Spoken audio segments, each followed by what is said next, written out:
والقمر قدرناه منازل حتى عاد كالعرجون القديم لا الشمس ينبغي لها أن تدرك القمر ولا الليل سابق النهار وكل في فلك يسبحون وآية لهم عنا حملنا ذريتهم في الفلك المشحون وخلقنا لهم من مثله ما يركبون وإن نشأ نغرقهم فلا صريخ لهم ولا هم ينقذون إلا رحمة منا ومتاعا إلى حين وإذا قيل لهم اتقوا ما بين أيديكم وما خلفكم لعلكم ترحمون. اللهم صل على محمد وآل محمد. بسم الله الرحمن الرحيم. عن جابر بن عبد الله الأنصاري عن فاطمة الزهراء عليها السلام بنت رسول الله صلى الله عليه وآله قال سمعت فاطمة أنها قالت دخل علي أبي رسول الله في بعض الأيام فقال السلام عليك يا فاطمة فقلت عليك السلام قال إني أجد في بدني ضعفا فقلت له أعيذك بالله يا أبتاه من الضعف فقال يا فاطمة ائتيني بالكساء اليماني فغطيني به فأتيته بالكساء اليماني فغطيته به وصرت أنظر إليه وإذا وجهه يتلألأ كأنه البدر في ليلة تمامه وكماله. فما كانت إلا ساعة وإذا بولدي الحسن قد أقبلا وقال السلام عليك يا أمّا فقلت عليك السلام يا قرة عيني وثمرة فؤادي فقال يا أماه إني أشم عندك رائحة طيبة كأنها رائحة جدي رسول الله فقلت نعم إن جدك تحت الكساء فأقبل الحسن نحو الكساء وقال السلام عليك يا جداه يا رسول الله أتأذن لي أن أدخل معك تحت الكساء فقال وعليك السلام يا ولدي ويا صاحب حوضي قد أذنت لك فدخل معه تحت الكساء. نعرہ صلوات. اللهم صل على محمد وآل محمد.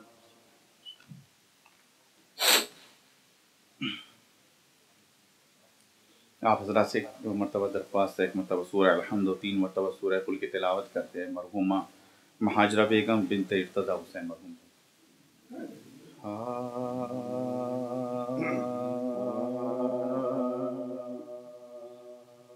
سبت پیغمبر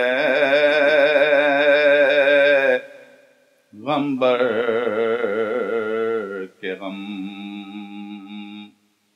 خاروں کو موت آتی نہیں، سبت پیغمبر کے غم خاروں کو موت آتی نہیں، اور عابد مضطر کے بیمار موت آتی نہیں،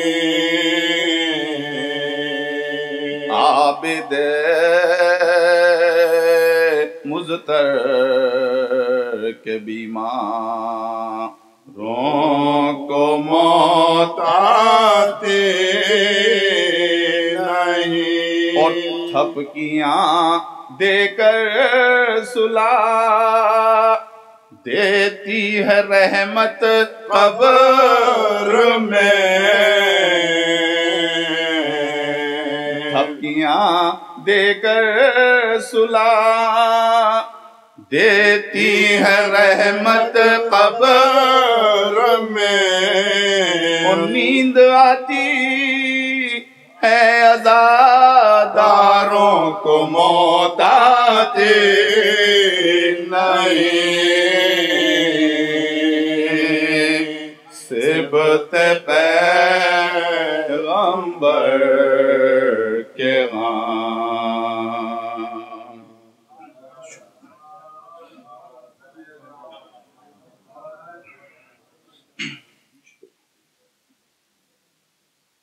چاند مصرعوں پہ چلنا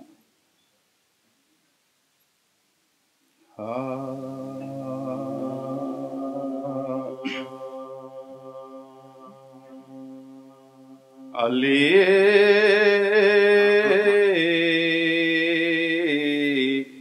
سا فرض نبھانے کوئی نہ آئے گا،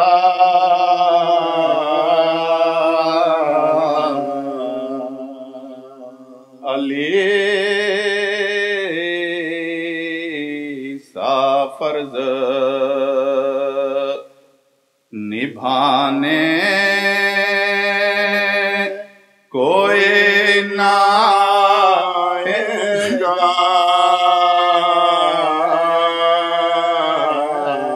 اور اگر گرو گے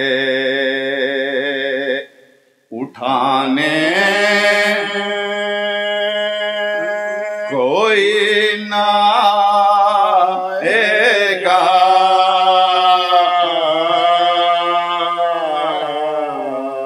اگر گرو گے اٹھانے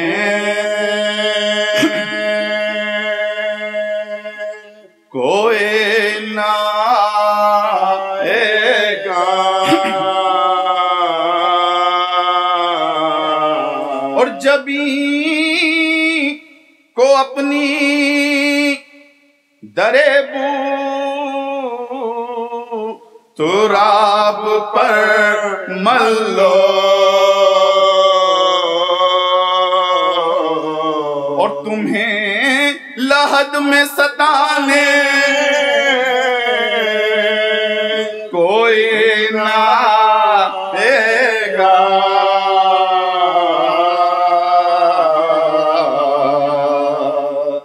علی سا فرض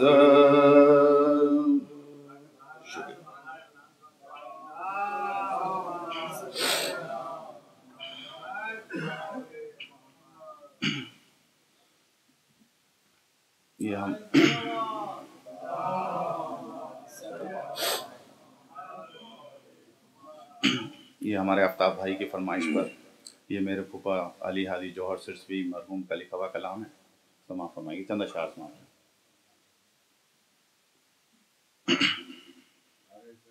اللہم صلی علی محمد وآل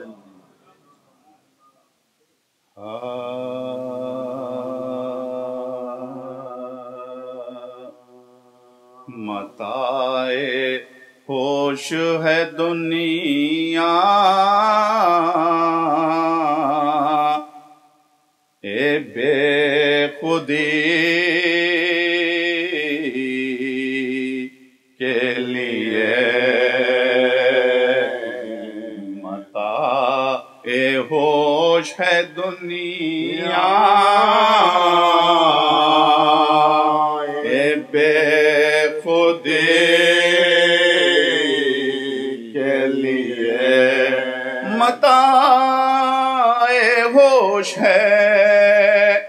دنیا بے خودی کے لیے، اور حسین ابھی پیغمبر ہے زندگی کے لیے، متاع ہوش ہے دنیا زندگی۔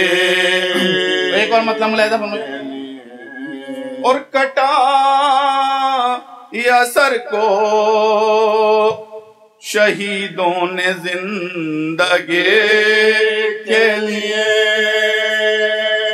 کٹا یا سر کو شہیدوں نے زندگی کے لیے، اور لہو دیا ہے چراغوں کو روشنی کے لیے، متاع ہوش ہے دنیا بے خودی۔ اور شعر ملاحظہ فرمائیے حضور، اور علی کی ضرب تہے تیغ سجدہ شب، علی کی تیغ ضرب تہے تیغ سجدہ شب، اور ستون بن گئے ایوان میں بندگی کے لیے، متاع ہوش ہے دنیا بے خودی۔ اور شعر ملاحظہ فرمائیے، اور شہید ہو کے لبے نہر تش نہ لب کوئی، شہید ہو کے لبے نہر تش نہ لب کوئی، اور بنا سبیل وفاؤں کی تشنگی کے لیے، متاع ہوش دنیا بے خودی۔ اور شعر ملاحظہ فرمائیے حضور خاص طور کے لیے، اور سرے حسین نے بنیاد کربلا رکھ لی، سرے حسین نے بنیاد کربلا رکھ لی، اور دیا ہے ایک نیا موڑ زندگی کے لیے، متاع ہوش ہے دنیا بے خودی۔ اور شعر ملاحظہ فرمائیے، اور یہ کربلا میں نہیں تربتیں شہیدوں کی، یہ کربلا میں نہیں تربتیں شہیدوں کی، اور چراغ راہ میں رکھے ہیں روشنی کے لیے، متاع ہوش ہے دنیا بے خودی کے لیے، اور زمین پر گرتا تھا قطرہ جو خون ناحق کا،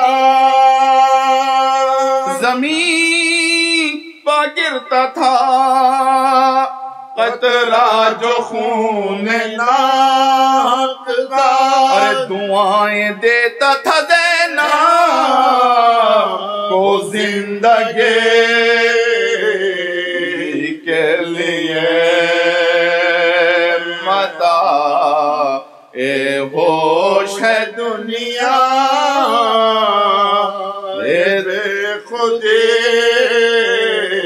کے لیے، اور لبے فرات پیاسے بہا کے اپنا لہو، لبے فرات پیاسے بہا کے اپنا لہو، اور سبیل رکھ گئے تا حشر زندگی کے لیے، متاع ہوش دنیا بے خودی، اور بنے گی وادیے اے من زمین کرب و بلا، بنے گی وادیے اے من زمین کرب و بلا، اور چراغ آئے ہیں کعبے کی روشنی کے لیے، متاع ہوش ہے دنیا اے بے خودی کے لیے، اور شہید ہاتھوں پا سرور کے ہو کے اصغر نے، شہید ہاتھوں پا سرور کے ہو کے اصغر نے، اور کیے ہیں راستے ہموار زندگی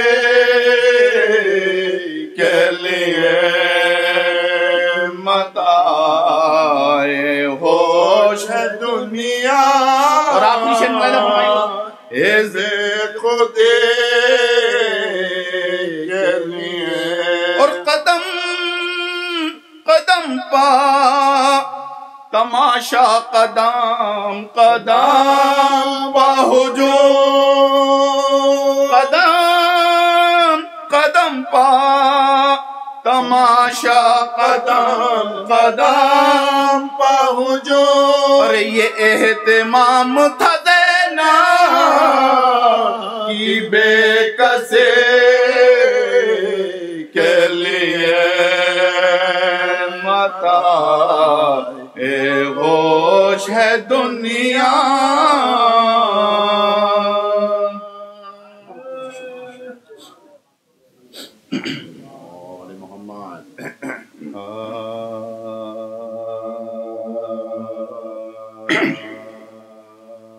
جب فاطمہ نے خلد بری کا سفر کیا،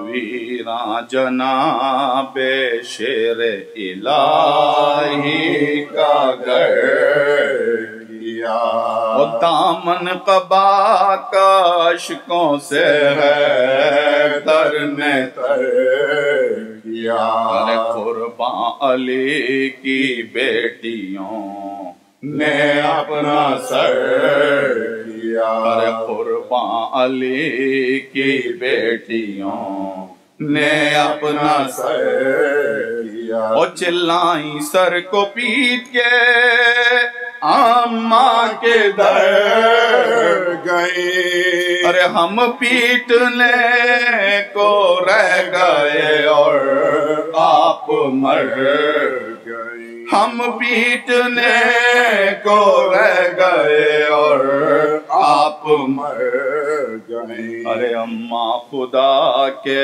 واسطے ہم کو بھی لو بلا، اور چھاتی پا اپنی پیار سے ہم کو بھی لو سلا، ہے ابھی سے آپ نے ہم کو دیا بلا، اور آنکھیں بھی ہیں پھیری ہوئی من کا بھی ہے بھلا آنکھیں بھی ہیں پھیری ہوئی من کا بھی ہے بھلا اور اس داغ سے دلوں کو نہ کیوں بے قراری ہو ارے کچھ منہ سے بولیے کہ تشافی ہماری ہو کچھ منہ سے بولیے کہ تشافی ہماری ہو ارے یہ کیا غضب ہوا ہے کہ ہم ہو گئے ہے ہمارا ہوئے گا اب کس طرح سن پائیں گی یہ حال جو عامہ ہماری کیسی پچھاڑے کھائیں گی سینے سے کر کے کیسی پچھاڑے کھائیں گی سینے سے کر کے اور بن ماں کے بچے روئیں گے اب شور و شین سے ارے یہ حال ہم چھپائیں گے کیوں کر حسین یہ حال ہم چھپائیں گے کیوں کر حسین سے چلائیں سر کو پیٹ کے زینب جگر اماں تمہاری روح کے میں کیوں نہ ہوں نثار بن ماں کے اب پڑے گا ہمیں کس طرح قرار اب کون ہے ہمارا بجو شاہ ذوالفقار اب کون ہے ہمارا بجو شاہ ذوالفقار اور رنجو علم میں غم کی گھٹا دل پچھائی ہے ارے ہم لٹ گئے رسول خدا کی دعائی ہے ہم لٹ گئے رسول خدا کی دعائی ہے خواتین و حضرات السلام علیکم چند منٹ کی زحمت ہے انشاءاللہ مولانا کی تقریر سنیں گے امام علی کا قول ہے کہ جب اس دنیا میں رہو تو اس طرح کے لوگ تم سے ملنے کے خواہاں رہیں اور جب اس دنیا سے گزر جاؤ تو تمہیں یاد رکھیں بس اسی طرح کی کچھ ہماری والدہ کی بھی زندگی رہی بہت ہی سادہ خاتون پوری عمر انہوں نے قصبہ سرسی میں گزاری گھر کی چار دیواری میں لیکن کسی کی برائی میں نہیں لوگوں کی مدد کرنا اور ہمارا بچپنا جو ہے وہ بہت ہی غربت میں تھا اور اس کے بعد اللہ کا کرم اور والدین کی دعاؤں کے نتیجے میں بڑے بھائی صاحب نے جو ہے علی گڑھ مسلم یونیورسٹی سے انجینئرنگ میں فرسٹ پوزیشن گولڈ میڈل حاصل کیا اس کے بعد ہم سے جو بڑے بھائی ہیں انہوں نے MSc کیمسٹری اور BLib فرسٹ ڈویژن سے کی اور پھر میں خود کیا نام ہے علی گڑھ سے MBBS کیا بدقسمتی سے میں 8ویں کلاس سے جو ہے گھر سے چلا گیا تھا تو مجھے ان کی خدمت کرنے کا زیادہ موقع نہیں مل سکا لیکن ایک چھوٹے سے قصبے میں یہ بات ایک بڑی اہم سمجھی آتی ہے کہ تینوں لڑکوں نے اتنی تعلیم حاصل کی یہاں کے لیے کوئی خاص بات نہیں ظاہر ہے کہ ایک سے لوگ یہاں پہ موجود ہیں خود اس محفل میں موجود ہیں جنہوں نے بہت بہت عہدے پائے ہیں اکمپلشمنٹ کیا ہے لیکن اس تبدیلی کے باوجود ان میں کوئی تبدیلی نہیں آئی وہ اسی طرح سے زندگی گزاری جس طرح سے انہوں نے پہلے گزاری تھی ہمیشہ دوسروں کا خیال رکھا جب بھی ہم ملنے کے لیے جاتے تھے تو ہمیں خیال رہتا تھا کہ ہم امریکہ سے آئے ہیں ڈاکٹر ہیں ہمیں آرام کی ضرورت ہے لیکن ان کا یہ تھا کہ فلاں آیا ہے اس کو جا کے ملو کوئی مریض آیا ہے اس سے دیکھو بزرگ ہیں قصبہ سرسی کے ان سے جا کے ملو ان باتوں کی اس وقت اتنی سمجھ نہیں تھی لیکن آج سمجھ میں آتا ہے کہ یہ باتیں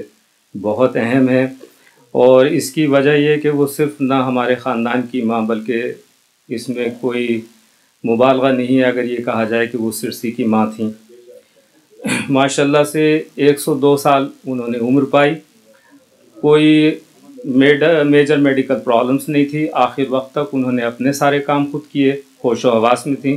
صرف 1 مہینے کی بیماری ہے، اور وہ بھی کیا نام ہے ایڈوانس ایج کی وجہ سے. صابرہ اتنی کہ 37 سال 37 ایئرس پہلے ہمارے والد کا انتقال ہوا. کوئی شکایت نہیں. ان کے 8 بچے، اس میں سے 2 بیٹیاں ان کی زندگی ہی میں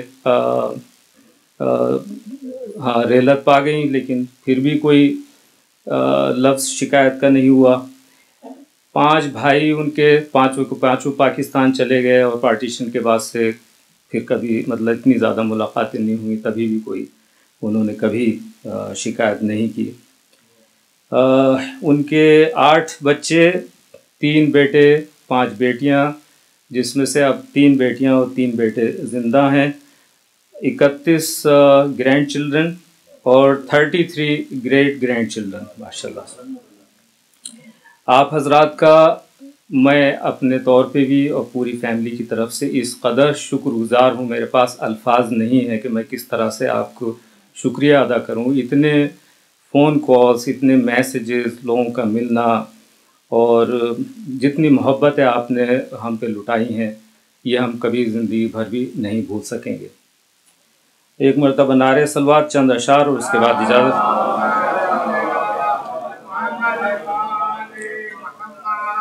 بس ایک پیغام ان لوگوں کے لیے ہے کہ جن کی مائیں ابھی زندہ ہیں، خدا ان کا سایہ آپ کے سروں پہ قائم رکھے. ہمیں اتنا موقع نہیں ملا والدہ کا خدمت کرنے کا. اگر آپ لوگوں کے پاس ابھی بھی وقت ہے، ہر انسان کی خواہش یہ ہے اور زندگی کا گول یہ ہے کہ جنت حاصل کرے. جنت ماں کے قدموں میں ہے، کہیں اور جانے کی ضرورت نہیں. شعر ملاحظہ کریں کہ عنصر خلق و محبت سے ہے خلقت ماں کی، ہے محبت جو کوئی شے تو محبت ماں کی. زندگی دیتی ہے انسان کو شفقت ماں کی، اور باپ سے بڑھ کے ہے دنیا کو ضرورت ماں کی. زیست عیسیٰ کو ملی باپ کے احسان کے بغیر، دہر میں کوئی بھی پیدا نہ ہوا ماں کے بغیر. روشنی دیتا ہے جو خود بھی ضیاء مانگتا ہے، ہر بشر قیمت اکرام و عطا مانگتا ہے. اپنے موقع پہ ہر ایک اجر و وفا مانگتا ہے، جو بھی ہے اپنی محبت کا صلہ مانگتا ہے. اور پیار سب کرتے ہیں دنیا میں تجارت کے لیے، صرف ایک ماں کی محبت ہے محبت کے لیے. مشکلیں سہ کے ہمیں در سے وفا دیتی ہے، شب کے سناٹے میں اٹھ اٹھ کے دعا دیتی ہے. خون دل اپنا یہ ہنس ہنس کے پلا دیتی ہے، اور گوشت کے ٹکڑوں کو انسان بنا دیتی ہے. مامتا ماں کی وہ دولت ہے جو گھٹتی ہی نہیں، باپ تھک جاتا ہے ماں پیار سے تھکتی ہی نہیں. بچہ ہنستا ہے تو اس کو بھی قرار آتا ہے، ضد جو کرتا ہے تو پیغام بہار آتا ہے. غصہ آتا ہے تو چہرے پہ غبار آتا ہے، ماں کو بچے کی شرارت پہ بھی پیار آتا ہے. باپ اس جادے ایثار و عمل سے ہٹ جائے، اور بوجھ ممتا کا اٹھا لے تو کلیجہ پھٹ جائے. کون ہے وہ جو بھلا سکتا ہے اپنا بچپن، نہ کوئی فکر و تردد نہ کوئی رنج و محن. تھی اگر کوئی پناہ گاہ تو ماں کا دامن، ورنہ کانٹوں سے بھرا ہے اس زمانے کا چلن. عمر بھر غنچہ احساس بشر کھل نہ سکا، اور ماں کی آغوش سے نکلا تو سکون پا نہ سکا. ماں کی آغوش ہے وہ مکتبہ فکر و نظر، پیار کے ہاتھ جہاں کرتے ہیں تعمیر بشر. ظلمتیں آ کے جہاں بنتی ہیں انوار سحر، مثل اسما یہ بنا دیتی ہے ذرے کو گوہر. اپنی اولاد کی تقدیر بدل دیتی ہے، باپ کے خون کی تاثیر بدل دیتی ہے. ماں کا نام آیا، ماں کا نام آیا کہ کھلنے لگا دل کا احساس. جھک گئے سجدے تعظیم میں سب ہوش و حواس، نو انسان کا یہ سرمایہ محبت کی احساس. ہائے اس چھوٹے سے ایک لفظ میں ہے کتنی مٹھاس. چھاؤں جیسے کسی آوارہ وطن کو مل جائے، پانی غربت میں کسی تشنہ دہن کو مل جائے. فکر حالات و غم صبح مسا کچھ بھی نہیں، ماں کی گودی میں مسرت کے سوا کچھ بھی نہیں. زندگی بیٹوں کو دی اور لیا کچھ بھی نہیں، ماں کی الفت سے بڑی شے بخدا کچھ بھی نہیں. پاس ممتا کا خود اللہ بھی فرماتا ہے، وعدہ کرتی ہے تو جنت سے لباس آتا ہے. کربلا میں نظر آیا ہمیں ماں کا کردار، مانتا کرتی تھی خود فرض کی راہیں ہموار، اپنی مائیں ہوں وفاداروں کی ماؤں پہ نثار، خود ہی کہتی تھیں کہ اے دونوں جہاں کے سردار، واسطہ بنت پیمبر کا یہ عزت دے دو، میرے بچے کو بھی مرنے کی اجازت دے دو۔ بہت بہت شکریہ۔ آفتاب پیام صاحب کا کلام سن لیا آپ لوگوں نے، تو اس کی ضرورت نہیں رہی تھی۔ یہ میرا تقریباً 4 سال پہلے کا کلام ہے اور ایک دفعہ پڑھا جا چکا ہے، میں دوبارہ پیش کرتا ہوں۔ کہا شکل انسانی میں ایک احسان ربانی ہے ماں، شکل انسانی میں ایک احسان ربانی ہے ماں، شفقتوں میں حامل اوصاف رحمانی ہے ماں، شفقتوں میں حامل اوصاف رحمانی ہے ماں، خالق اول خدا ہے خالق ثانی ہے ماں، خالق اول خدا ہے خالق ثانی ہے ماں، اور ضامن نشر و بقائے نسل انسانی ہے ماں، ضامن نشر و بقائے نسل انسانی ہے ماں، آج ہے نسل نبی ام ابیہا آپ سے، آج ہے نسل نبی ام ابیہا آپ سے، صاف ظاہر ہے نہ تھی عیسیٰ کو نسبت باپ سے۔ یہ وہی تقریباً ایک جیسا خیالات ہیں۔ 9 مہینے تک پھری ایک بوجھ اٹھا کر کوکھ میں، اور پالا عاطفت سے خون پلا کر کوکھ میں، درد ہو تو ہاتھ رکھا مسکرا کر کوکھ میں، اور مسکراتی ہے بہاروں کو چھپا کر کوکھ میں، اور جاں کنی کے درد اور تکلیف سے جنتی ہے ماں، زندگی میں موت چکھ لیتی ہے تب بنتی ہے ماں، زندگی میں موت چکھ لیتی ہے تب بنتی ہے ماں، جاں کنی کے درد اور تکلیف سے جنتی ہے ماں، زندگی میں موت چکھ لیتی ہے تب بنتی ہے ماں۔ ایک کڑی منزل ہے بچے کا جہاں میں پالنا، ایک کڑی منزل ہے بچے کا جہاں میں پالنا، اور بچپنے کو پال کر ایک نوجوان میں ڈھالنا، اور کر کے وعدے طفل کی بیجا ضدوں کو ٹالنا، کر کے وعدے طفل کی بیجا ضدوں کو ٹالنا، اور انگلیوں سے تھام کر قدموں کو رہ پر ڈالنا، اور چوم لیتا ہے جو بچہ اپنی ماں کے گال کو، مامتا سے بھینچ لیتی ہے وہ اپنے لال کو۔ یہ حقیقت ہے، جو دل کی محسوسات ہیں ان کو پیش کیا میں نے۔ کھینچتی ہے پالنے کی ڈوریوں کو تھام کر، لوریاں دے کر سلا دیتی ہے بچے کو، مگر ڈالتی ہے جس گھڑی معصوم چہرے پر نظر، مسکراتی ہے خوشی سے آنکھ ہو جاتی ہے تر۔ العمى ہے لب پہ دنیا کے غم و آلام سے، العمى ہے لب پہ دنیا کے غم و آلام سے، اور حفاظت کی دعائیں گردش ایام سے، اور یاد ہے اب تک اسے معصوم کا پہلا قدم، یاد ہے اب تک اسے معصوم کا پہلا قدم، دونوں ہاتھوں کو سنبھلنے کے لیے کر کے علم، بے توازن کوششوں میں اٹھ کے گرنا دم بدم، بے توازن کوششوں میں اٹھ کے گرنا دم بدم، اور کامیابی سے کیا طے ایک قدم یا 2 قدم، تک رہی تھی ننھے پیروں کو وہ کس امید سے، تک رہی تھی ننھے پیروں کو وہ کس امید سے، اور ماں کی نظروں میں یہ دن بھی کم نہیں ہے عید سے۔ چین دن کا نیند راتوں کی گنوا دیتی ہے ماں، چین دن کا نیند راتوں کی گنوا دیتی ہے ماں، جاگتی رہتی ہے بچے کو سلا دیتی ہے ماں، قدرتی معصومیت کا یہ سلا دیتی ہے ماں، بھوکی سو جاتی ہے بچے کو کھلا دیتی ہے ماں، بے ریا ہے ہر عمل جس کا وہ لافانی ہے ماں، بے ریا ہے ہر عمل جس کا وہ لافانی ہے ماں، دہر میں ایک پیکرے ایثار و قربانی ہے ماں۔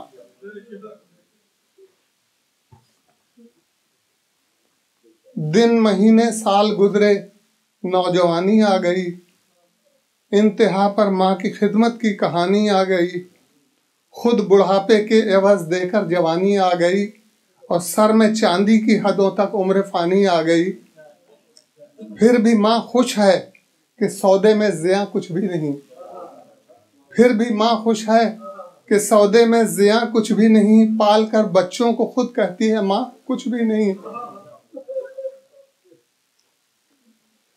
رزق پہنچانا ہو یا انسان کا تخلیقی عمل، رزق پہنچانا ہو یا انسان کا تخلیقی عمل، خالق و مخلوق کے ہے رابطے کا ایک حل، خالق و مخلوق کے ہے رابطے کا ایک حل، ہے وسیلے یا ذریعے کا نظام بے بدل، اور خالی از حکمت نہیں اللہ کا کوئی عمل۔ ایک وسیلہ تو ملائک اور نبی ہیں بے گماں، ایک وسیلہ تو ملائک اور نبی ہیں بے گماں، اور عدم سے بزم ہستی کا وسیلہ صرف ماں، اور عدم سے بزم ہستی کا وسیلہ صرف ماں۔ اذن قدرت سے زمین پر عرش سے لاتی ہے ماں، اذن قدرت سے زمین پر عرش سے لاتی ہے ماں، اور تربیت دے کر بناتی ہے زمین سے آسماں۔ اذن قدرت سے زمین پر عرش سے لاتی ہے ماں، تربیت دے کر بناتی ہے زمین سے آسماں، اور بے نیاز حمد ہے وہ مالک کون و مکان، اور ماں کی خدمت کے صلے سے بے نیازی ہے عیاں۔ ماں کی وقت پوچھئے ان سے کہ جن کی ماں نہیں، ماں کی وقت پوچھئے ان سے کہ جن کی ماں نہیں، پاؤں بھی دھو کر پئیں ماں کے تو کچھ ایسا نہیں، پاؤں بھی دھو کر پئیں ماں کے تو کچھ ایسا نہیں۔ بے غرض بے لوث عنقا ہے محبت دہر میں، بے غرض بے لوث عنقا ہے محبت دہر میں، ماں نہیں کرتی تجارت محبت کی تجارت دہر میں، ماں نہیں کرتی محبت کی تجارت دہر میں، جتنی ہو سکتی ہے کر لو ماں کی خدمت دہر میں، ماں کا سایہ ہے مثال باغ جنت دہر میں۔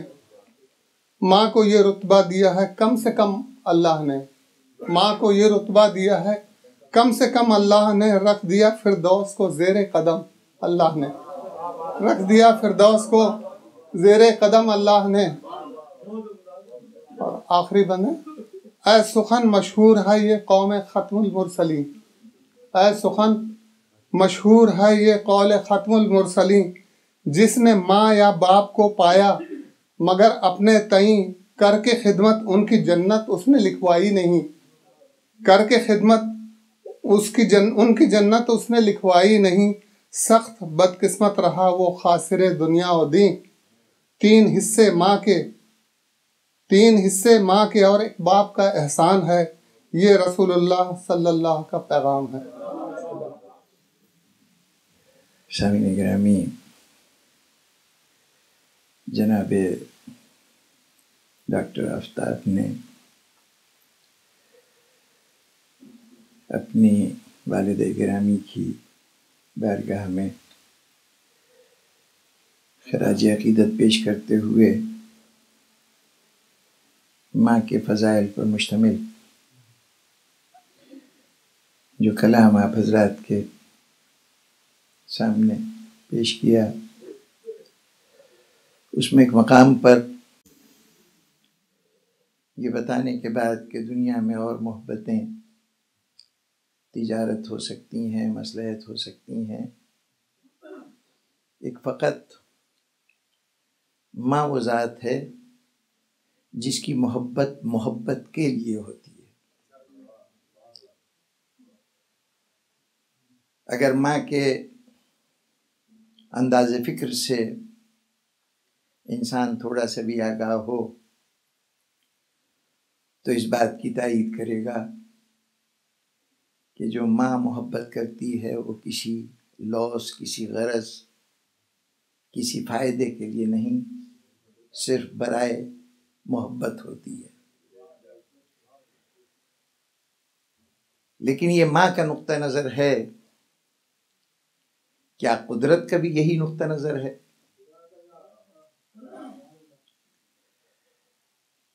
اگر غور فرمائیے تو دنیا میں جتنی اور محبتیں ہیں، رشتوں کے حوالے سے ہوں یا اجنبیوں کو اپنا بنانے کے حوالے سے ہوں، وہ تمام محبتیں خوشگوار ایسوسیشن سے پیدا ہوتی ہیں.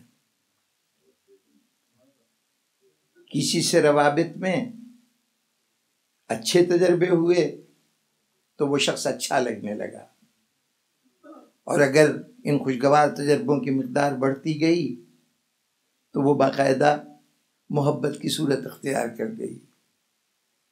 اگر وہی فرد اسی شخص کے ساتھ اس کے روابط میں ناگواری ہو تو پھر محبت کے بجائے لا تعلقی اور ہوتے ہوتے نفرت کی صورت میں ڈھل جائے گی.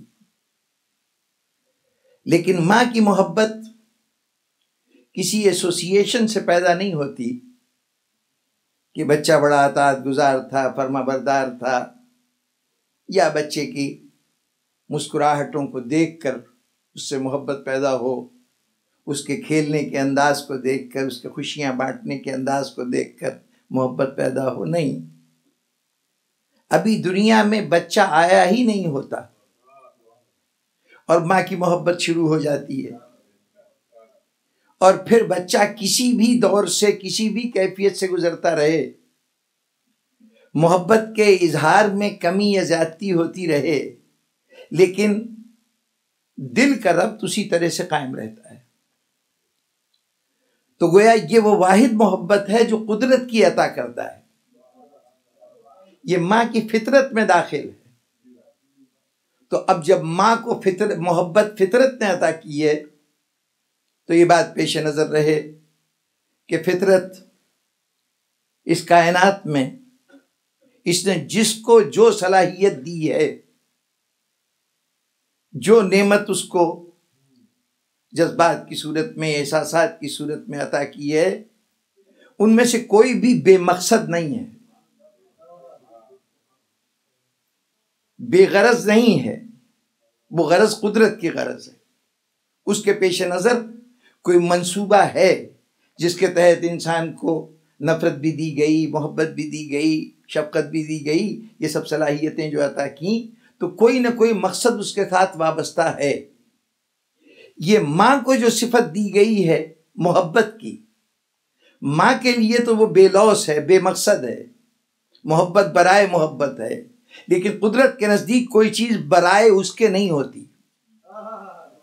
اس نے زندگی دی ہے تو کسی مقصد سے، اور زندگی کو اگر سجایا ہے مختلف جذبوں سے تو ہر جذبہ بھی اپنے سامنے کوئی مقصد رکھتا ہے. یہ جو ماں کو نعمت محبت دی گئی ہے اس کا مقصد کیا ہے؟ بس جناب والا یہی وہ بنیادی چیز ہے کہ جس کے تحت ماں کے رتبے کو اتنا بلند کیا گیا، اس کا یہ مقام بتایا گیا کہ انبیاء کے قول سے جنت ملتی ہے، امام کے طرز عمل کو اختیار کرنے سے جنت ملتی ہے، اور ماں کے پیروں سے وابستہ ہونے میں جنت ملتی ہے.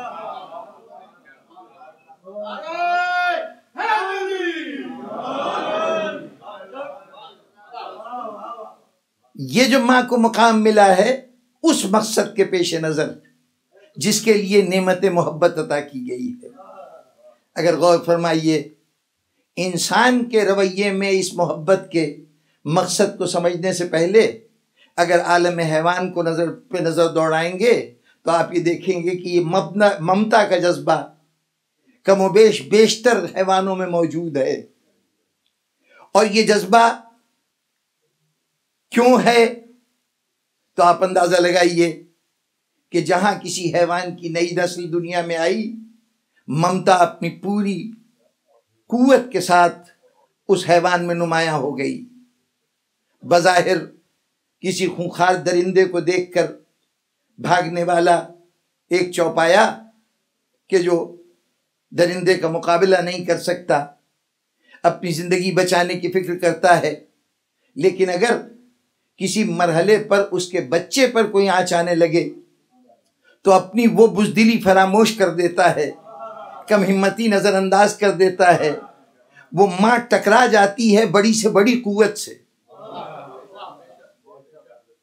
کنجش کے کم مایا یہ گھروں کی چڑیاں یہ شہباز و شاہین سے لڑنے پہ آمادہ ہو جاتی ہیں بچوں کو بچانے کے لیے.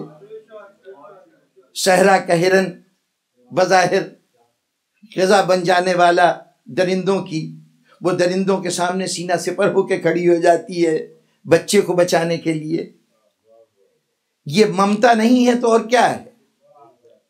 لیکن عجیب بات ہے کہ وہی ماں جو بچے کے لیے اپنی جان کو خطرے میں ڈال رہی تھی، ہر لمحے کی قربانی دے رہی تھی، بچہ بڑا ہوا، اسے چلنا آ گیا، اسے غذا تلاش کرنا آ گیا، اسے جنگل میں رہنا آ گیا، تو اب رفتہ رفتہ ماں کے طرز عمل میں اجنبیت پیدا ہونے لگی، اور اگر کچھ دیر کے لیے الگ ہو گئے اور پھر کبھی ملے تو نہ ماں بچے کو پہچان رہی ہے نہ بچہ ماں کو پہچان رہا ہے۔ اس کا مطلب یہ ہے کہ یہ جو ممتا کی نعمت اس کو عطا ہوئی تھی، اس لیے عطا ہوئی تھی کہ یہ اسی نعمت کو اللہ ذریعہ بنانا چاہتا ہے اس بچے کے اندر چھپے ہوئے کمالات کو ظاہر کرنے کے لیے۔ جو صلاحیتیں دے کے اس نے بھیجا ہے اس حیوان کو، جو قوتیں دے کے بھیجی ہیں، جب تک وہ صلاحیتیں پوری طرح ابھر نہیں آتی ممتا موجود رہتی ہے۔ اس دن ممتا ختم ہو جاتی ہے جب وہ صلاحیتیں اپنے طور پر کامل ہو جاتی ہیں، اس مقام پہ پہنچ جاتی ہیں جہاں اسے پہنچنا چاہیے۔ آپ نے دیکھا کہ آشیانوں میں رہنے والے پرندے اپنے بچوں کی حفاظت کے لیے کیا کچھ نہیں کرتے۔ ان کے لیے جب کہ ان کے بالوں پر نہیں ہوتے تو غذا کی فراہمی کرنا اور لا کے ان کو غذا کھلانا، جتنی بھی کوشش ہو سکتی ہے ان کے لیے کر رہے ہیں۔ یہ مظاہرہ ممتا کا ہے۔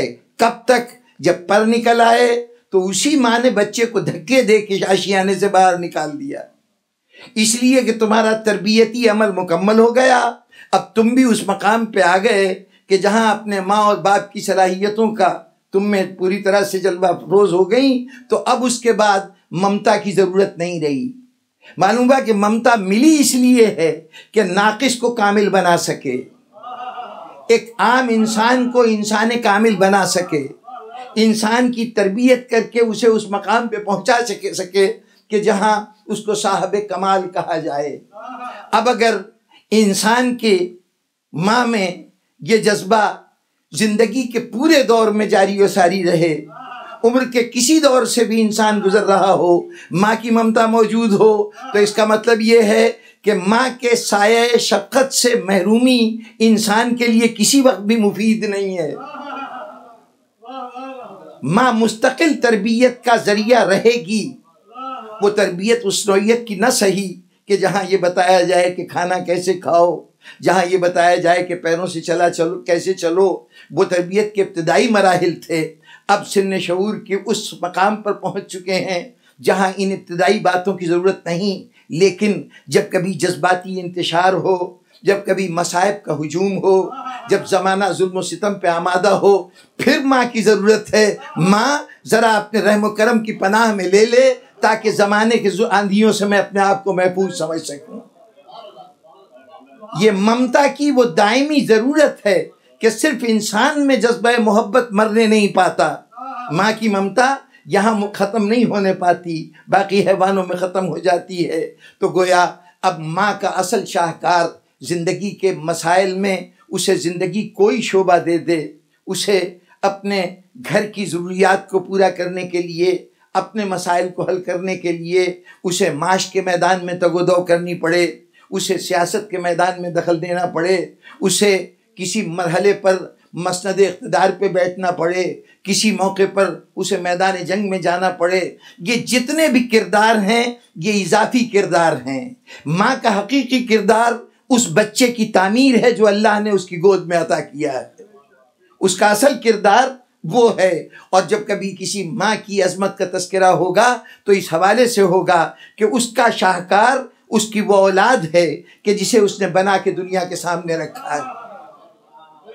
اور یہاں صرف اس کے ہاتھ پیر کا صحیح سلامت ہونا کافی نہیں، صرف اس کا صحت مند ہونا کافی نہیں، اس کا خوش شکل ہونا کافی نہیں، بلکہ ماں کا کارنامہ یہ ہے کہ اس نے اپنی اولاد کے کردار کو کیسا بنایا ہے۔ جہاں تک اس کے اس ماں بننے کا تعلق ہے وہ تو عطیہ قدرت ہے، وہ نظام قدرت کا ایک لازمی نتیجہ ہے۔ وہ عوامل جمع ہو جائیں کہ جو کسی کو ماں بنا سکیں تو ماں بن جائے گی، لیکن یہ وہ ماں نہیں ہے جس کے پیروں تلے جنت ہے۔ یہ وہ ماں ہے کہ جو اس ناقص کو اب بلند کر کے کامل بنائے گی، جو جنت کے حصول کا ذریعہ بنائے گی۔ اور گفتگو کو زیادہ طول نہیں دینا چاہتا، ابن خلدون نے اپنے مقدمہ تاریخ میں ایک مقام پر کہا ہے کہ دنیا میں کوئی 3 نسلیں لگاتار عظمت کی حامل نہیں ہوتی۔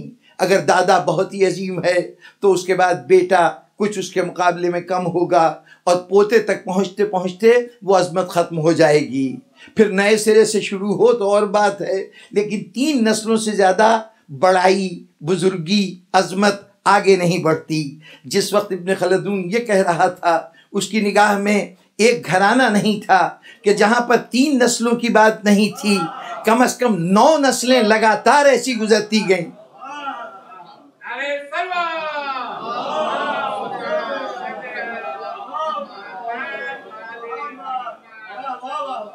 جہاں سے ہر فرد منصب کمال پہ فائز ہے۔ اور جناب والا، اب جب ہر فرد پوری نسل میں مسند کمال پہ فائز ہے تو یہاں پر اب اس کے اسباب قدرت اس کے پیش نظر ہوں گے، اس کی مصلحتیں اس کے پیش نظر ہوں گی، وہ جہاں چاہے جیسے انسان کو پیدا کر دے۔ لیکن ایک گھرانے میں مسلسل اتنے افراد کا کامل ترین ہونا اس بات کی دلیل ہے کہ اس گھرانے میں مسلسل عظیم ماؤں کا تسلسل باقی رہا ہے۔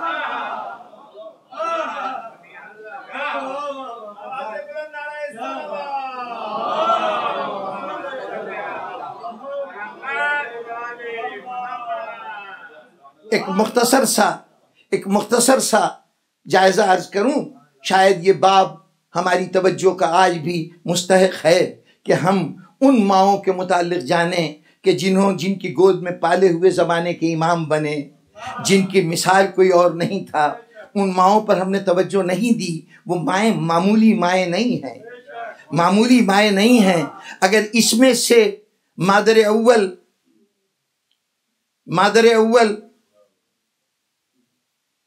جناب فاطمہ بنت اسد کے بعد اگر خاتون جنت کی ذات وہ ذات ہے کہ سیدۃ النساء العالمین ہے، تو اب یہ نہ سمجھیے کہ اس کے بعد آنے والی مائیں کسی اعتبار سے کم ہیں۔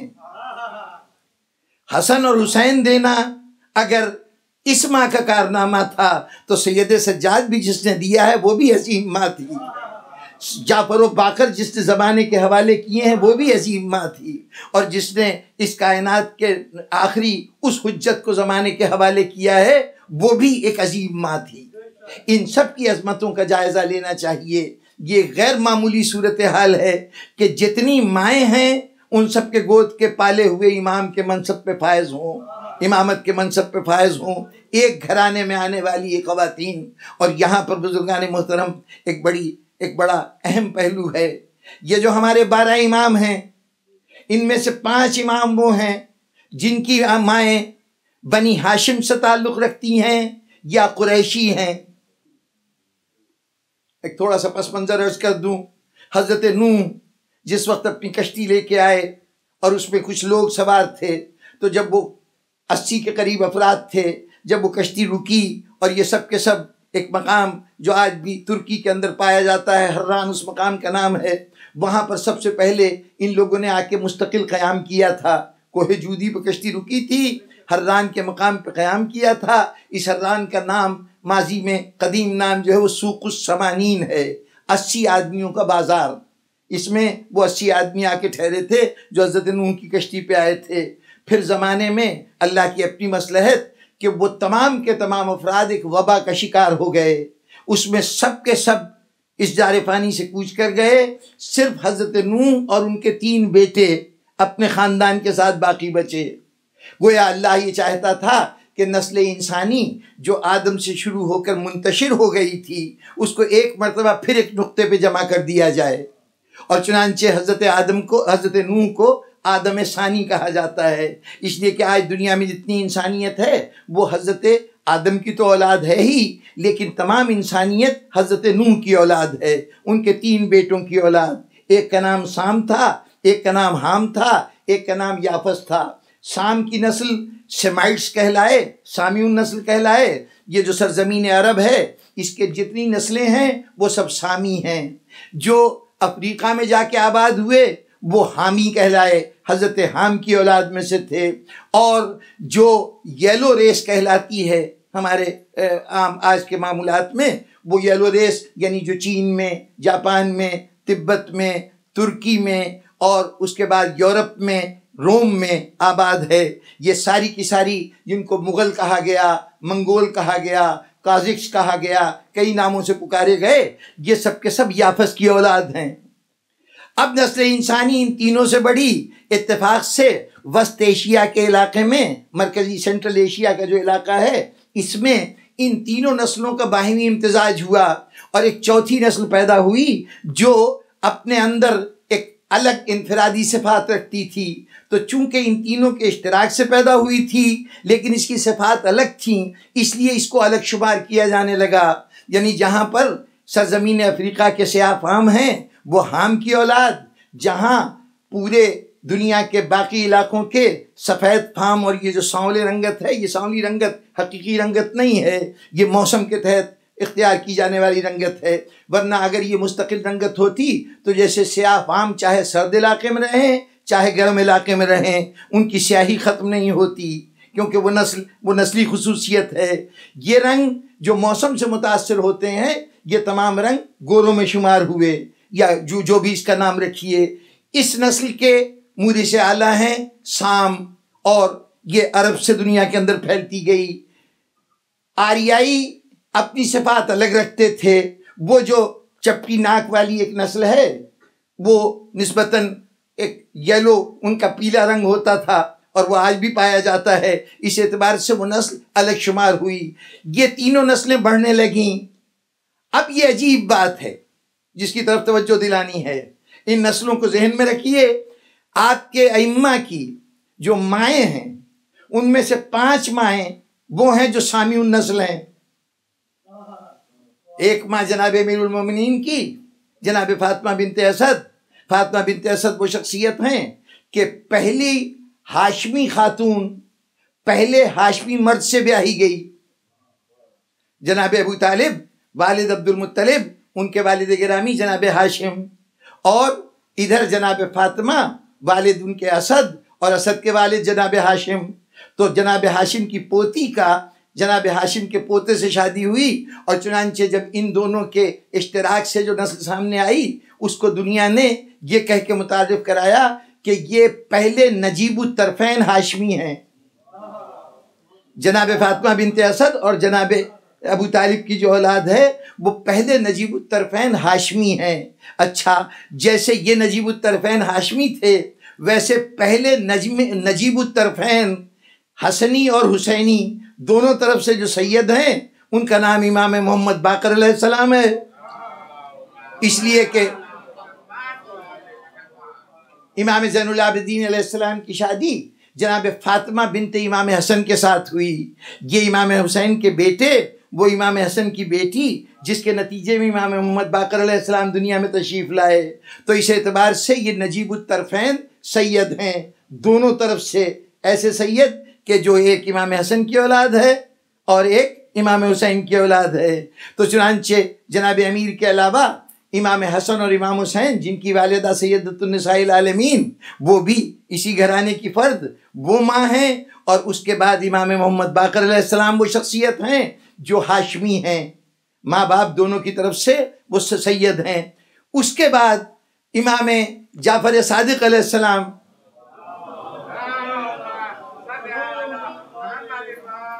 ان کی والدہ بھی سامی النسل ہیں، ان کی والدہ بھی سامی النسل ہیں، اس لیے کہ ان کی والدہ کا نام ہے ام فروا، جو صاحبزادی ہیں حضرت قاسم کی۔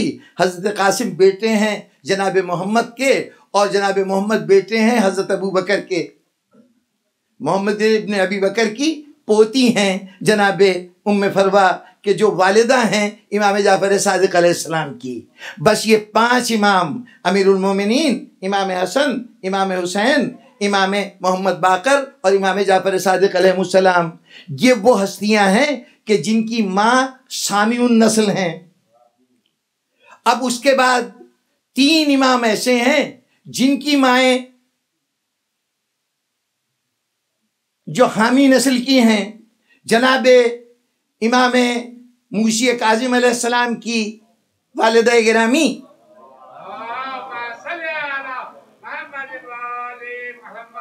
حمیدہ خاتون بربر کے قبیلے سے تعلق رکھتی تھیں.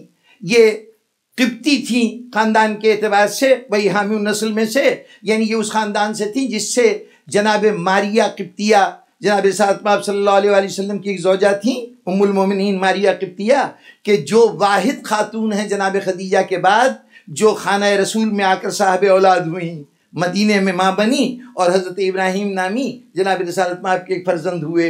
ان کے خاندان سے تعلق تھا جناب حمیدہ کا، جو زوجہ ہیں امام جعفر صادق علیہ السلام کی اور والدہ ہیں امام موسی کاظم علیہ السلام کے.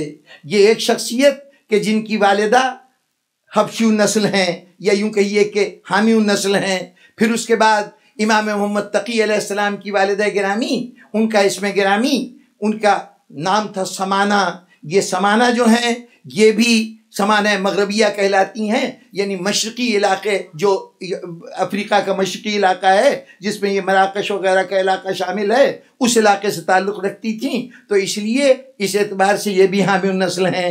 اور پھر اس کے بعد امام علی نقی علیہ السلام کی والدہ جناب سبیکہ خاتون، یہ بھی حبشی النسل ہیں. اس اعتبار سے یہ 3 مائیں ہیں جو اس سلسلے سے تعلق رکھتی ہیں جو حام کی اولاد ہے.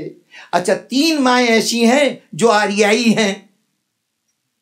3 مائیں آریائی ہیں. ایک تو امام زین العابدین علیہ السلام کی والدہ گرامی کہ جو یزدگرد کی صاحبزادی، شہریار کی پوتی، نوشیروان کی پڑ پوتی تھیں، جناب شہربانو، جن کا نام شاہ زمان بھی تاریخوں نے بتایا ہے. یہ زوجیت امام میں آئیں اور اس طرح سے اللہ نے جو فرزند عطا کیا وہ امام جعفر صادق علیہ السلام، وہ امام زین العابدین علیہ السلام کی صورت میں دنیا کے اندر ان نے اپنا مقام پیدا کیا. اس کے بعد دوسری شخصیت جس کی والدہ ایرانی تھیں وہ امام رضا علیہ السلام کی والدہ ہیں جناب نجمہ خاتون. جناب نجمہ خاتون جن کا ایک لقب ام البنین ہے کیونکہ ان کے تمام تر بیٹے ہی بیٹے تھے. یہ اس گھرانے میں دوسری ام البنین آئی ہیں. ایک جناب عباس کی والدہ ام البنین کہلاتی تھیں، ایک جناب نجمہ خاتون ام البنین کہلاتی ہیں.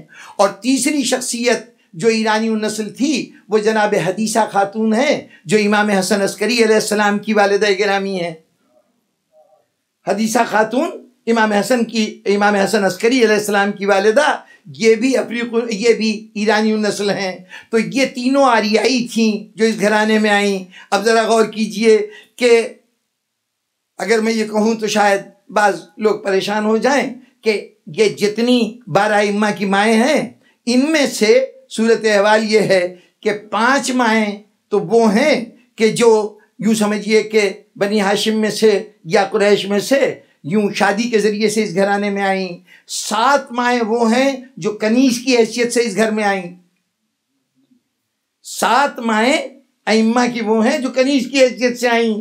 یہ کنیزی کا لفظ ہمیں شاید ناگوار گزرے، لیکن اسلام نے یہ سمجھتے ہوئے کہ جیسے انسان نے اب انسان کو کئی پیشوں میں کئی قسموں میں تقسیم کر دیا ہے، یہ لوہار ہے، یہ بڑھئی ہے، یہ فلاں ہے، یہ فلاں ہے، اسی طریقے سے ایک حیثیت اس کی یہ ہے کہ وہ کنیز یا غلام ہے.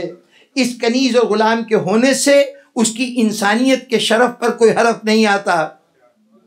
چنانچہ اسلام نے غالباً یہی بات ثابت کرنے کے لیے یہ اہتمام کیا کہ وہ بہترین شخصیتیں جو زمانے کی ہدایت و رہنمائی کریں ان میں سے اکثریت کو کنیزوں کے بطن سے پیدا کیا.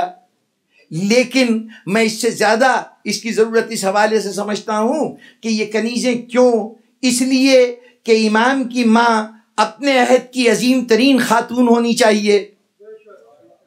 جیسے امام کا باپ اپنے عہد کا سب سے بلند مرتبہ انسان ہوتا ہے، اسی طریقے سے اس کی ماں بھی کوئی معمولی عورت نہیں ہوتی. اب یہ عظمت انسانی کسی ایک علاقے یا کسی ایک جگہ کے لیے مخصوص نہیں ہو سکتی تھی. اللہ چاہتا تھا کہ اگر باپ کو ایک نسل میں پیدا کیا ہے تو کم از کم مائیں جو ہیں وہ پوری دنیا کی ترجمانی کریں. چنانچہ جہاں بنو سام تھے ان کی اولاد بھی گھر کے اندر آئی ماں کی حیثیت سے، حام کی اولاد بھی ماں کی حیثیت سے آئی، آریوں کی اولاد بھی ماں کی حیثیت سے آئی۔ اس طرح سے پوری دنیا کی منتخب ترین عورتوں کو، اب ظاہر ہے کہ وہ زمانہ آج کا زمانہ نہیں تھا، نقل و حمل اتنا آسان نہیں، سفر اتنا آسان نہیں، اس لیے ان خواتین کے خانہ رسالت میں آنے کے لیے یہی ایک نظام ہو سکتا تھا کہ ان کو غلام یا کنیز کی حیثیت سے یہاں تک لایا جائے، ورنہ ان کے مرتبے میں کوئی کمی نہیں۔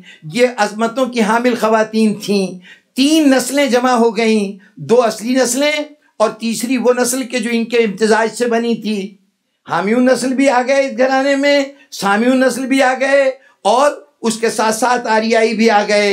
ابھی ایک نسل باقی تھی، یافسی نسل، تو چنانچہ ترکی کے قریب روم سے وہ نسل جو ترکوں سے تعلق رکھتی تھی، وہاں کے حکمران کے خاندان کی لڑکی جس کا نام نرجس خاتون ہے، یشوع نام کے شخص کی بیٹی، ان کو اللہ نے اہتمام کیا کہ وہ امام حسن عسکری علیہ السلام کی زوجیت میں آئیں اور زمانہ حاضر کے امام کی والدہ بنیں۔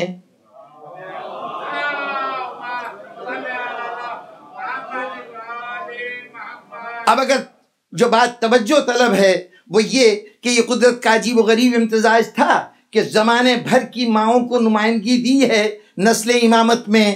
اب جو امام پہلے سامی نسل ماں کی بیٹا ہے تو اس کے ہاں تو ایک نسل چل رہی ہے، باپ بھی سامی اور ماں بھی سامی۔ اس کے بعد جب حامی ماں بیچ میں شامل ہوئی تو اب جو فرزند پیدا ہوگا وہ 2 نسلوں کا نچوڑ ہوگا، 2 نسلوں کا حاصل ہوگا۔ اس کے بعد جب آریائی نسل شامل ہوئی تو اس کا مطلب یہ ہے کہ یہ تیسری نسل کا بھی نمائندہ ہو گیا۔ اب گویا آخری امام کو یافس کی اولاد میں روم کے حکمران کی بیٹی کی حیثیت سے لا کر یافسی نسل میں ان کو خانہ رسول میں داخل کیا گیا۔ اس کا مطلب یہ تھا کہ جو آخری امام آئے گا اس امام کی حیثیت یہ ہوگی کہ یہ نمائندہ کسی ایک نسل کا نہیں ہوگا، ایک علاقے کا نہیں ہوگا۔ اب نسل امامت پوری دنیا کا نچوڑ ہو چکی ہے۔ گویا دوسرے لفظوں میں یہ کہا جا رہا ہے کہ وہ جو ایک دائرہ شروع ہوا تھا، ایک قوس شروع ہوئی تھی، پھیلاؤ شروع ہوا تھا آدم سے، وہ نوح کی ذات پہ آ کے جمع ہو گیا ایک نقطے پر، پھر وہ 3 سمتوں میں پھیلنا شروع ہوا اور ہوتے ہوتے پوری دنیا کی آبادی بن گئی۔ تو اب آخری زمانے کا آخری امام آئے تو وہ ان تمام نسلوں کا نچوڑ بھی ہو اور ان تمام نسلوں کو ایک نقطے پہ جمع کرنے والا بھی ہو۔ بس جناب والا، یہ ان ماؤں کی عظمتوں کا نتیجہ ہے کہ آج یہ زمانے کے امام ہمارے سامنے ہیں۔ ان کو اللہ نے جو مقام دیا ہے وہ اپنی جگہ پر، لیکن ظاہر ہے کہ مادی اعتبار سے، دنیا کے وسائل کے اعتبار سے ہمیں ماننا پڑے گا یہ ماؤں کی تربیت کا نتیجہ ہے۔ کامل ماؤں نے کامل فرزند زمانے کو دیے، اور کیا کہنے اس ماں کے کہ جو دنیا سے جائے تو ایک طرف تو مومنہ ہو، سب سے بڑا اعزاز مرنے والے کی سب سے بڑی آرزو کہ جب دنیا سے جائیں تو حالت ایمان میں جائیں، یہ سب سے بڑی نعمت ہے۔ لیکن وہ مومنہ کہ جو اس مکتب فکر سے تعلق رکھتی ہے، اس کے ساتھ خصوصیت ہے، یہ عام عورت نہیں ہے، اس مکتب فکر کی عورت عام عورت نہیں ہے۔ دیکھیے جناب زینب کے پاس ایک بہت بڑا مشن تھا، ایک بڑی موومنٹ تھی۔ وہ موومنٹ کا تذکرہ کرتا ہوں، پہلے ایک جملہ سن لیجئے کہ دنیا میں کوئی تحریک باقی نہیں رہ سکتی اگر اس کے پیچھے جذباتی قوت نہ ہو۔ عقل محض نظریے دے سکتی ہے، تحریک نہیں بن سکتی۔ تحریک کے لیے جذباتی قوت کا ہونا ضروری ہے، شجاعت ہو، ہمت ہو، جس کو آپ آسان لفظوں میں کہتے ہیں، اس میں انیشیٹو ہونا چاہیے۔ جب تک وہ انیشیٹو موجود رہتا ہے تحریک موجود رہتی ہے، جب انیشیٹو ختم ہو جاتا ہے تو پھر تحریک کچھ دن تک تو رسم و رواج بنتی ہے اور اس کے بعد دم توڑ دیتی ہے۔ دنیا میں جتنی تحریک ہوئی وہ جذبوں کی قوت پہ پھیلی، جب تک جذبہ رہا تحریک رہی۔ اب بڑی بات کو چند جملوں میں مختصراً کہوں کہ ایک بڑی خرابی یہ ہے کہ تحریک کی بقا کے لیے جذبہ چاہیے، اور جذبہ انسان کے ذہنی کیفیتوں میں سب سے مختصر عمر رکھنے والی کیفیت ہے۔ عقل کے معاملے پوری زندگی جو انسان نظریے بنا لیتا ہے ان نظریوں کے ساتھ گزارا کر سکتا ہے، وہ ان سے دستبردار نہیں ہوتا. لیکن ابھی بیٹھا ہوا انسان خوش ہے، کچھ دیر میں غمگین ہو جائے گا. ابھی غمگین ہے، اچانک اس کے چہرے پہ بشاشت آ جائے گی. ہر لمحے جذبے بدلتے رہتے ہیں. اب تحریک باقی رہتی ہے جذبے کی بقا کے ساتھ. جذبہ بہت عارضی. اسلام خود بھی ایک تحریک تھا، وہ بھی باقی رہنا چاہتا تھا، اس لیے اس کو ضرورت تھی کسی جذبے کی. اس جذبے کے لیے اس نے ایک جذبے کو چنا جو انسان پر سب سے زیادہ اثر انداز ہوتا ہے. وہ جذبہ محبت کا جذبہ ہے. چنانچہ جو محبت اہل بیت آپ کے لیے ضروری قرار دی گئی وہ اس لیے کہ جذبہ برقرار رہے. لیکن یہ محبت برقرار کیسے رہے، یہ محبت کیسے برقرار رہے، یہ بھی تو جذبہ ہی ہے نا. اس کو کیسے زندہ رکھا جائے، اس کے لیے اللہ نے ہمیں ایک نعمت غم عطا کی جس کا نام کربلا ہے. اچھا، غم وہ نعمت تھی، غم وہ جذبہ تھا کہ جو دوسرے جذبوں کے مقابلے میں اور زیادہ شارٹ لیونگ تھا، اس لیے کہ یہ غم جو ہے یہ انسانیت کے لیے مہلک تھا، نقصان دہ تھا، زندگی کے لیے ایک ضرر کا باعث غم. اس لیے انسان کی فطرت میں یہ بات موجود ہے کہ اگر غم ہو تو فوراً اس کا حافظہ اس کو بھلانے کی کوشش کرتا ہے. اور ہم کہتے ہیں کہ ہر دکھ کا، ہر مصیبت کا علاج وقت ہے جو مرہم بن جاتا ہے. یعنی غم کا جذبہ باقی نہیں رہتا. اب اسلام باقی رہے گا جذبے سے. اس کے لیے جو جذبہ رکھا گیا وہ محبت کا تھا، محبت باقی رہتی تھی جذبہ غم سے. جذبہ غم بڑا عارضی تھا. اب اسے بطور تحریک کی قوت کے قیامت تک باقی رکھنا تھا.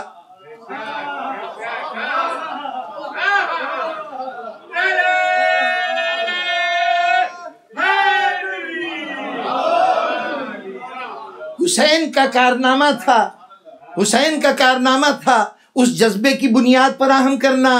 زینب کا کام تھا کہ اس جذبے کو قیامت تک باقی رکھنا ہے. تقسیم کار یہ ہوا کہ حسین نے بنیاد فراہم کی، حسین اس زینب کو اس جذبے کو قیامت تک باقی رکھنا ہے.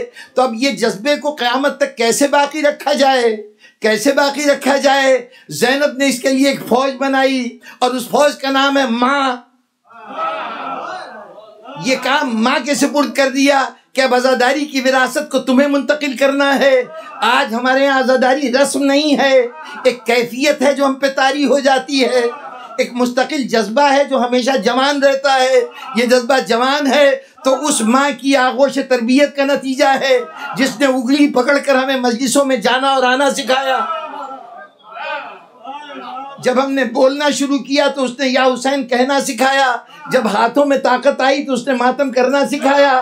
بس جب اس نے ہمیں عزاداری کو ہمارے رگ و ریشے میں اپنی تربیت کے دوران داخل کر دیا تو اب وہ ماں ایک عام عورت نہیں رہی، ایک تحریک کی نمایاں رہنما ہے.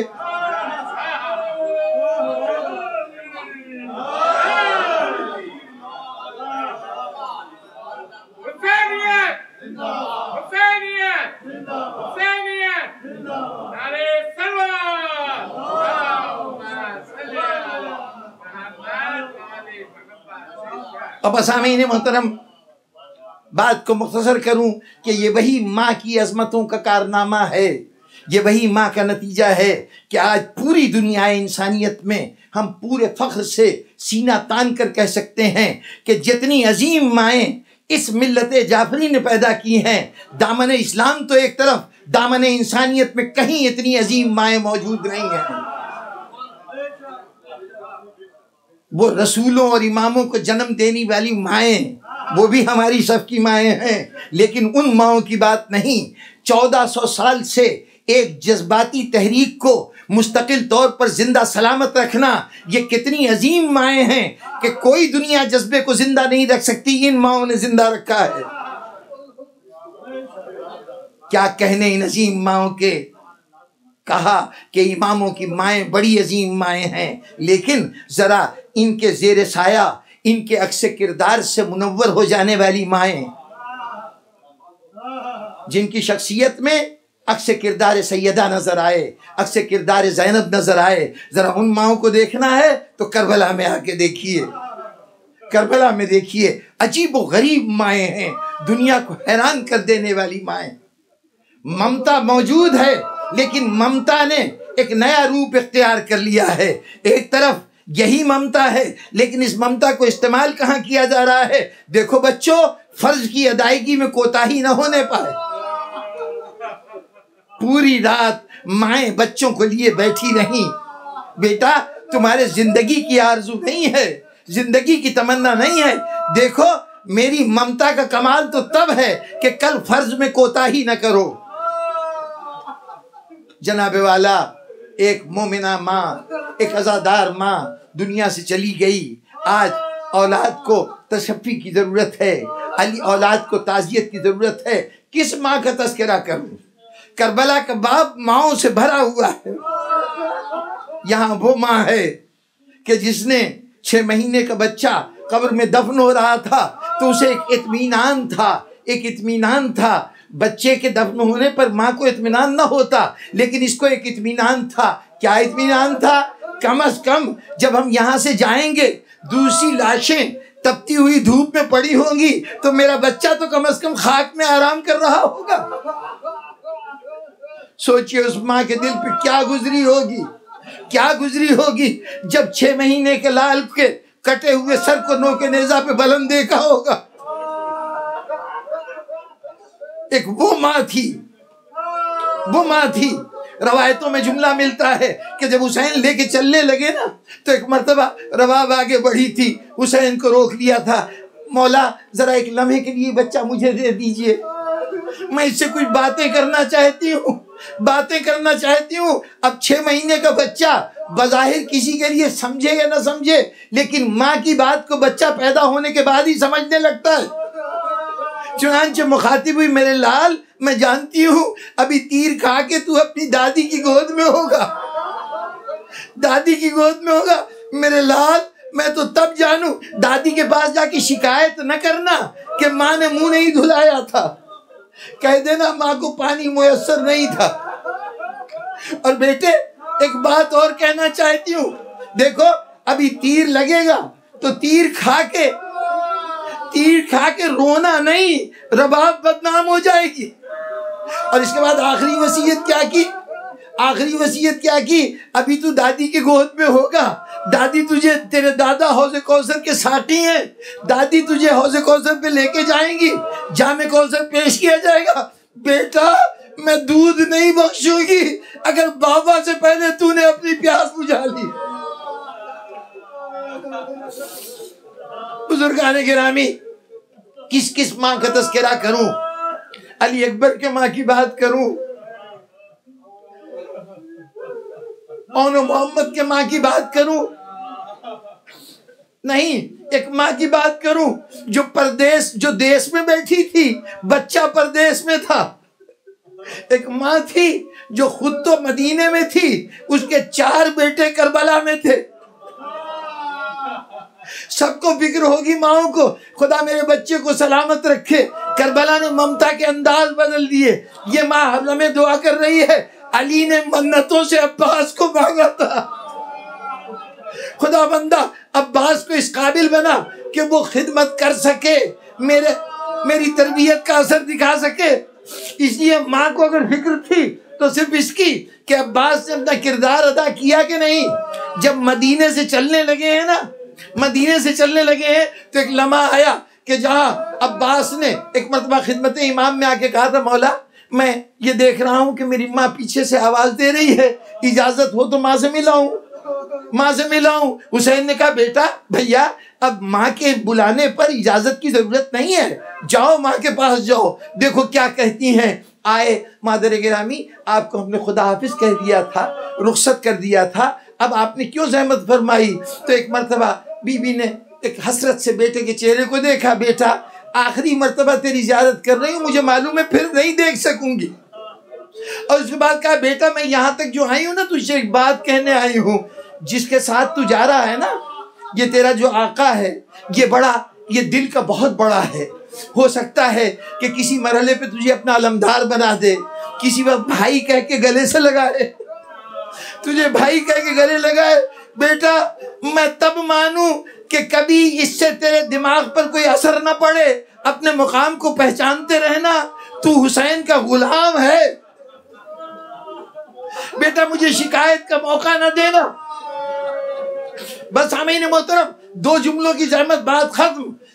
کربلا سے قافلہ واپس آ گیا، آنے والے نے اطلاع دی کہ کربلا میں کربلا والے مارے گئے، قافلہ لوٹا گیا، بس چند بیویاں واپس آئی ہیں۔ بس وہ یہ اعلان کرتا جا رہا تھا، مدینے والے اس کے ساتھ ہوتے جا رہے تھے، حتیٰ کہ مسجد نبی میں پہنچا، ممبر پہ چڑھ کر واقعات بتانے لگا کہ کربلا میں حسین شہید ہو گئے، ان کے گھر کے افراد کو گرفتار کیا گیا، ان کو بازاروں میں پھرایا گیا، آج وہ قیدی واپس آئے ہیں۔ ابھی اس نے کہا تھا حسین شہید ہو گئے، بیویوں کو گرفتار کر کے بازاروں میں لے جایا گیا، کہ ایک ستون کے پاس کھڑی ہوئی ایک معظمہ نے للکار کے کہا، خبردار تو غلط کہہ رہا ہے، تو غلط کہہ رہا ہے۔ اعلان کرنے والے نے لوگوں سے پوچھا یہ بی بی کون ہے؟ کہا ادب سے بولو، عباس کی ماں ہے۔ ممبر سے اترا، آ کے عباس کی ماں کی قدموں پہ سر رکھ دیا، بی بی آپ کا کہا ہوا میرے لیے فرمان خدا بندی ہے، اگر آپ نے مجھے جھوٹا کہا ہے تو ضرور میں نے کوئی غلط بیانی کی ہوگی، بی بی مجھے میری غلطی سے آگاہ کر دے۔ کہا تو نے یہی تو کہا ہے نا کہ حسین مارے گئے، بیویاں گرفتار ہو گئیں، ارے یہ کیسے ممکن ہے میرا عباس زندہ ہو، میرا عباس زندہ ہو۔ اس نے کہا شہزادی ایسی بات نہیں ہے، جب تک آپ کا عباس زندہ رہا نا، حسین کے جسم کو ایک زخم نہیں لگا، جب تک عباس زندہ رہا بیویوں کے چادر کی طرف ہاتھ نہیں اٹھا۔ بھئی اتنا سننا تھا، ایک مرتبہ نجف کی طرف منہ کیا، مولا علی اب ام البنین سرخرو ہو گئی، اس کا مشن کامیاب ہو گیا۔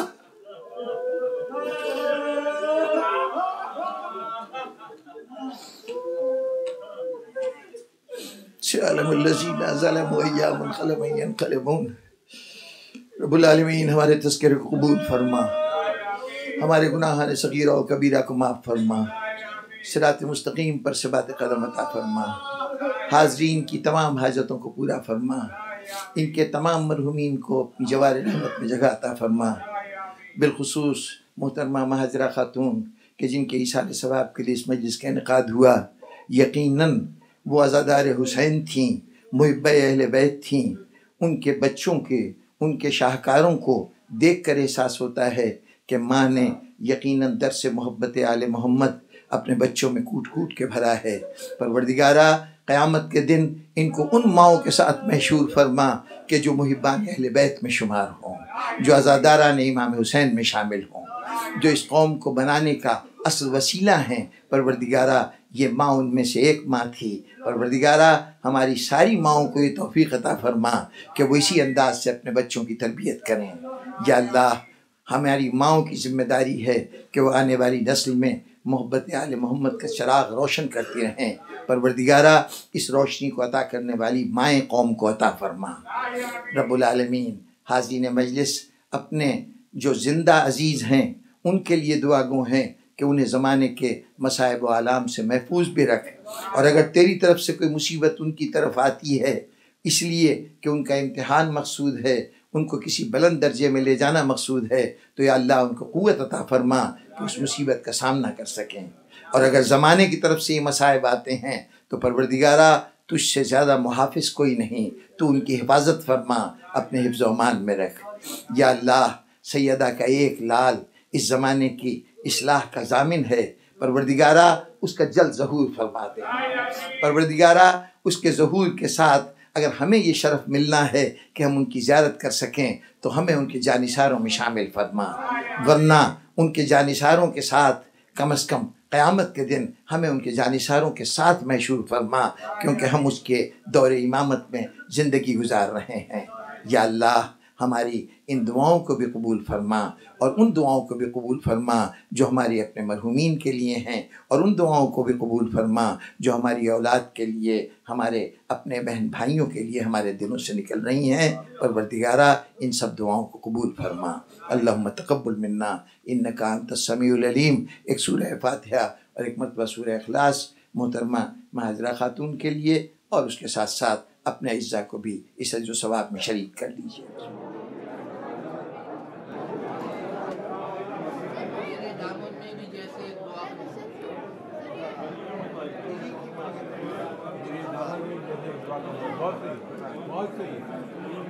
مائیں جو ہے وہ خالی اپنے بچوں کو دعا نہیں دیتے، اپنے بچوں کے دوستوں کو، ان کے چاہنے والوں کو